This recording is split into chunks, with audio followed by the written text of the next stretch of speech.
Now, the 2020 Go Digital vision is fast looming ahead. Are we ready to become Asia's digital powerhouse as forecasted, or is it even feasible? Now, ladies and gentlemen, the next session is a panel session. So, ladies and gentlemen, welcome your panel. The head of marketing Google Indonesia, Ms. Veronica Utami.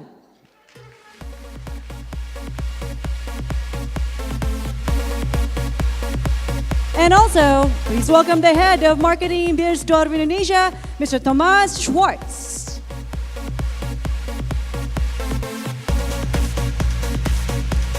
Also welcome the Director of Marketing Communications PT Rekso Nasional Food, Mr. Michael Hartono. And as moderator, and also Chief Executive Officer of Omnicom Media Group Indonesia, please give a warm welcome, Mr. Rajat Basra. Floor is yours, sir. Selamat sore. How's everyone doing? Let's have some fun in the next 30 minutes now. Can we have the video, please?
thank you for your patience. We needed a popcorn sponsor for this one.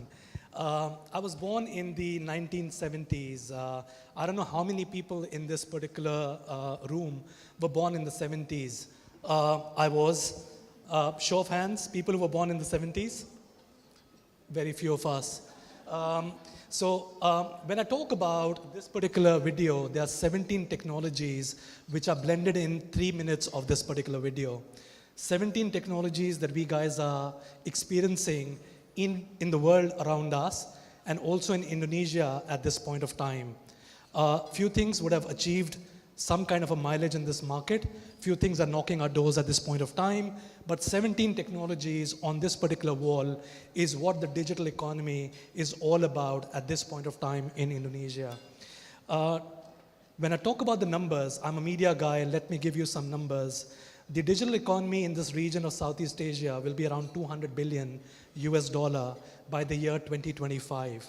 And Indonesia will have a very important role in terms of its contribution to that 200 billion size digital economy in Southeast Asia. I have with me a very decorated panel. I've got Veronica, I've got Tomasz, and I've got Michael with me. And the question literally I would love to ask in the next 30 minutes would be, in the great organizations that they're leading as Beiersdorf, McDonald's, and Google, what's the evolution curve these guys are experiencing as far as getting ready for the future is concerned? So my first question actually is to the entire panelist over here. What's making you guys absolutely not sleep in the night as far as the pace of digital evolution in this country is concerned? This was out of the brief. Let's start with that. What keeps us up at night? I think it's two things, and I think we chatted about this a little bit in the backstage. I think the first one is with the existing technology, is how can we get access to this technology to everyone?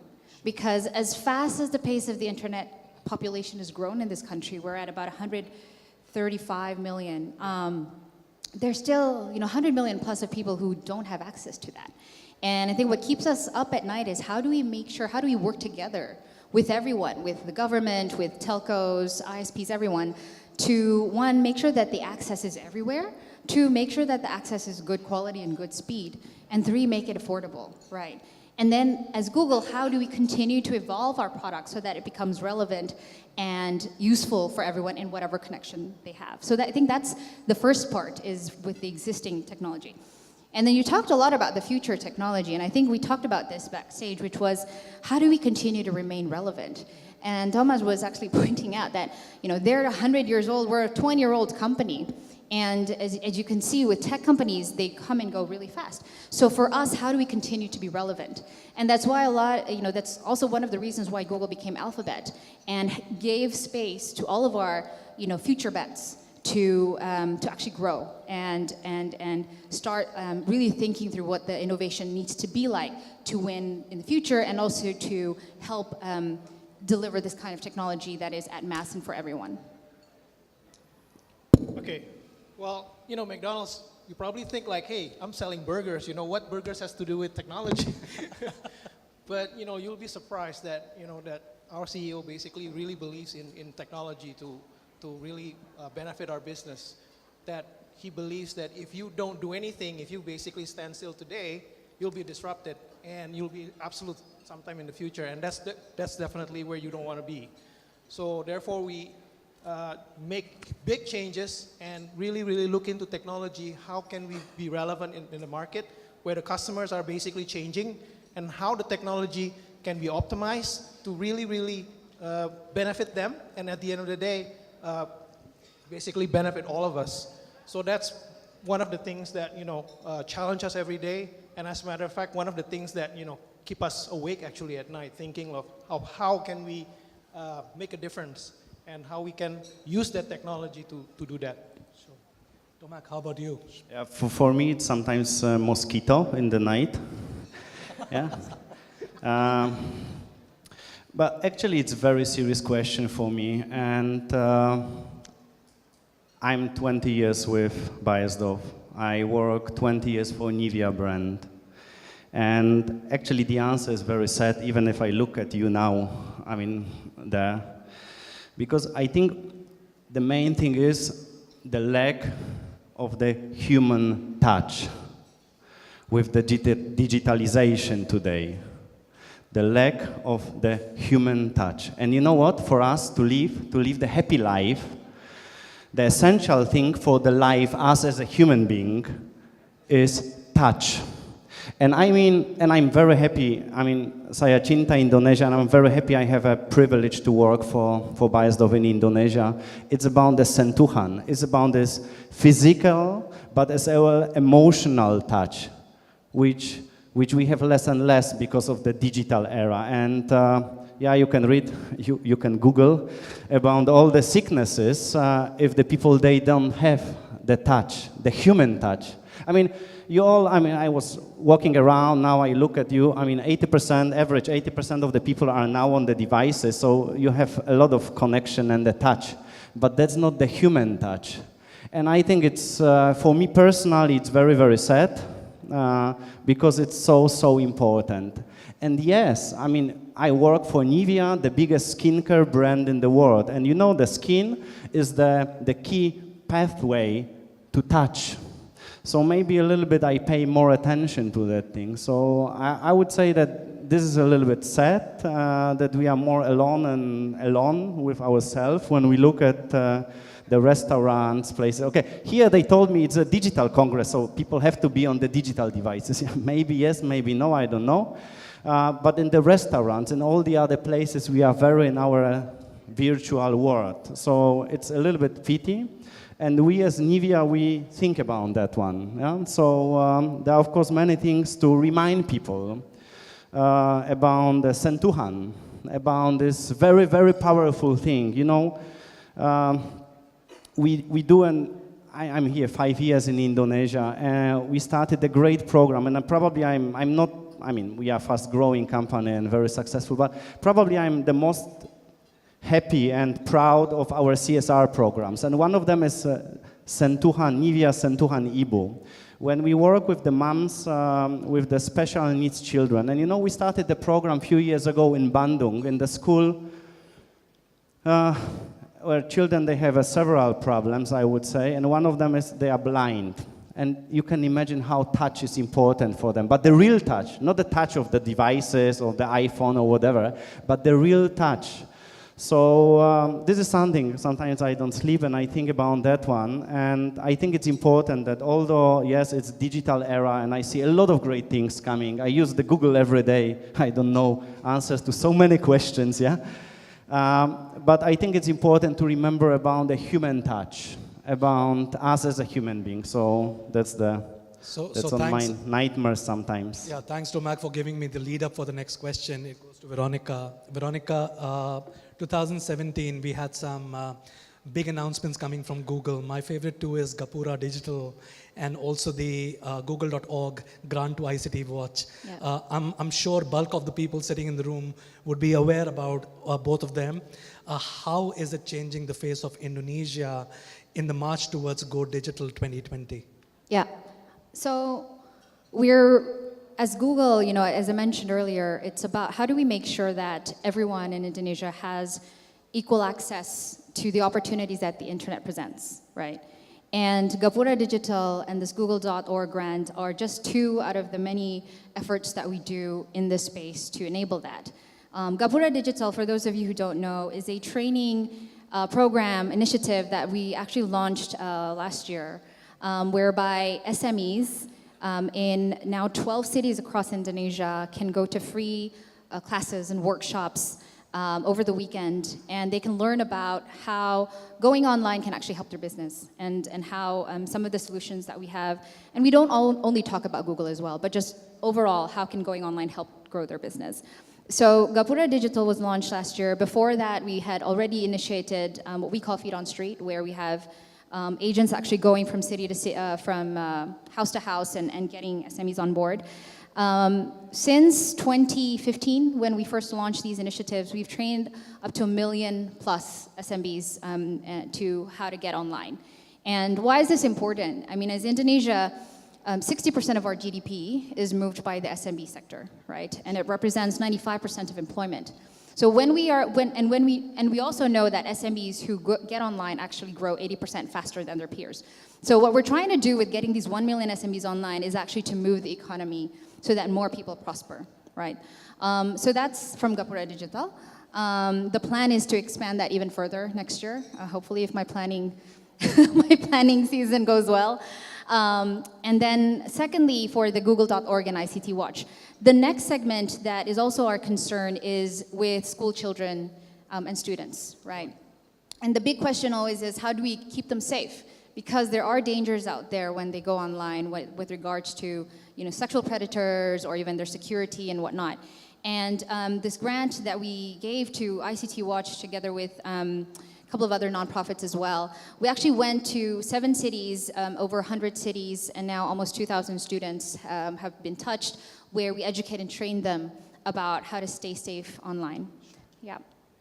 So next question to Pa Michael. You spoke about your presence in the panel from the Big Mac to a eMac. How is it going for McDonald's, the entire digital transformation? I've read a lot of white papers which have been published around McDonald's in Harvard, where it speaks about how you are digitizing and making a supply chain very transparent to the consumers, looking at a trend that consumers really want to understand the source of where the food literally comes from. So how is it going from a digitization in a market like Indonesia for the business that you represent, Pa Michael, in this country? Yeah. So when we talk about digital, I mean, we always think like, perhaps the developed market would have more advance in terms of where they are today. But as a matter of fact, we're not far behind. We're basically catching up. And as a matter of fact, that becomes a big expectations for us to actually match us where they are today. So in our business, I must say that, the global basically is not going to wait. They really push us in the near future. We're pretty much going to apply all of what they've done so far, in the market, pretty much 100%. So I will give you an example. I mean, what Rajat has been saying about, using the digitalization to basically manage the supply chain, or basically looking into like giving the information of where the food is actually coming from using the technology. But that's just one of it. I mean, there's so many aspects. Like for example, I mean, the experience is something that is key with the customers. I mean, if you go to restaurants, you're talking about, how you're going to access your food. So one of them is like, how you order the food. It's not only like going to restaurants. Actually, if you talk about accessibility, it's accessing your food anywhere, anytime you want. So in a sense, like if you felt like at 5 o'clock you're going home to the office, you feel hungry, and you want to make sure that when you get to the restaurant, you get the food. So the technology will enable you to do that. Sure. And this will come to you very soon at McDonald's. So meaning like, if you want to pick up your food, let's say through drive-through, absolutely you can.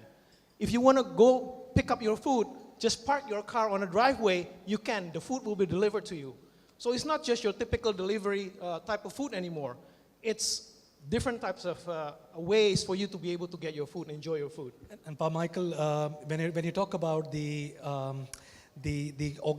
country itself, the regulations which have been made from the past, are those regulations which are helping you in terms of chartering the territory? Because one of the issues that any digital economy would literally face would be on policies which were made for yesterday, and the world today is very future forward, right? So when you guys as PT Rekso, being a very local Indonesian company running a franchisee model called McDonald's, work in this country, how's the government and the policies helping you? Is it something which is a drain, or is it basically catching up? I know it's a controversial question, but we are here to shake a few things. I mean, if we can be honest, about what's really going on. Obviously, government is still catching up with where we want to be today. But I really believe at the end of the day, we will get there. No matter how fast it is, we will get there. And as a business, we cannot work alone. As a matter of fact, we do need the government. We do need the right policy to be able for us to grow the business correctly. So it is something that we do need to work hand in hand. And I believe the tech industry also probably working very hard with the government to get the policy right moving forward to the future. Next question goes to Tomasz. Tomasz, skincare category. You speak about the legacy of Beiersdorf. How is digitization basically changing the face of that one category? You know, especially when I look at Indonesia, you get onto Instas where stories are flooding. People are very expressive in nature, at least on social media and platforms. Using the mobile device as an expression base, how do you see it's changing the face of your industry in the future? Well, I mean, we all want to be young and beautiful, yeah? So I think it's this worldwide phenomenon, and I think I love internet as a kind of the platform which allows, especially in Indonesia, because, you know, we have this info line. Some of you might remember the telephone still, yeah? So with the line, yeah? The older one, yeah? So we have this, but there are not so many people, especially in Indonesia, there are not so many Indonesians who call if they say have problems. But actually, there are many questions which Indonesians would like to ask. And I think digitalization is one of the greatest opportunities. I give you a few examples. It's about the face. I mean, you know, everyone wants to be beautiful. The face is the most important part of the body for both for female and male. For female, of course, more. And everyone wants to be beautiful, but there is this dilemma. I say, hey, I want to look beautiful. I want to use the makeup. But on the other hand, I want to have a healthy skin. So then, which products to use? So we get such questions, or we get maybe questions which are not so related to the beauty industry. We say, hey, you know, I love Indonesia because of 54,000 kilometers of beaches, yeah, and a lot of wonderful places with the coral reefs. And you know, many Indonesians they ask us the question, hey, what about your Nivea sun? Is it good for the coral reef? I said, it's an interesting question. Yes, it's a very interesting question because there is the ingredient in the many sun products which is called oxybenzone, and if it's oxybenzone in as an ingredient of your Nivea sun products or your sun products, then it might be bad for the coral reef, which is so beautiful in Indonesia still. Yeah? So then we have majority of our assortment for Nivea Sun is free of this ingredient, and these are the quite relevant questions. Or I mentioned about the CSR as well, Sentuhan Ibu. When we have conducted the first program for the moms, because we are helping the mom to overcome some challenges with the families, and our focus is on mom only actually. Many people via digital, many moms contacted us, hey, Nivea, can you help us? Can you come to us? Yeah, so now you're in Bandung, can you come to Yogyakarta? So then the next year we went to Yogyakarta to train. So I think it's a great thing, yeah, really the great thing where you can talk to your consumers, where they can ask you more questions, especially Indonesian, many Indonesians are malu. So I think with this social stuff, it's a little bit easier, and we are there to help. So before we pass on the questions to the audiences, there's one more question. When you look at the global top 10 companies, 7 out of them are supposed to be technology companies. Veronica, you are happy for that? 7 out of 10 most valuable companies in the world actually are tech companies. It speaks about the impact that brands are having next to the digitization that the world is seeing right now. What does it literally mean for driving marketing communication in Indonesia? For a brand like Google, you know, is it a pressure or is it supposed to be a respite? For a brand like Beiersdorf, is it a challenge? For a brand like McDonald's, what are the strategies? Because the reality is supposed to be, when you talk about the 10 most valuable brands, 7 out of 10 are technology brands in nature. So how you guys are looking at marketing communication in the wake of crazy digitization in terms of consumer preferences as far as brands are concerned? Maybe Veronica, start with you. You got an easy one on this one. The tough questions always come to me first. You are from Google, that's why. You know everything. I can just Google it. So there's two ways of looking at this. I think first, Google as a company and as a brand, and how, you know, it's actually harder to be a leader, a market leader, than it is to be, right, I guess, winning from behind, right? To a certain extent, when you're already big, how do you remain relevant and growing? It's always harder. So I think the biggest homework for us is, how do we continue to be relevant? How do we continue to innovate? How do we continue to grow at the end of the day? And it's countries like Indonesia, India, Brazil, where Google has the largest headroom opportunity and needs to continue to grow. And we're going to be only able to do that by doing two things. One is continuing to innovate our products to be relevant to Indonesian consumers, right? And that's why things like YouTube Go was launched. And things like the Google Assistant was only launched in the US this year and is already localized to Indonesia within the first year, right? So that's number one. Number two is, there's a second part of our business, which is ads revenue, cloud revenue, and that's where we make money, right?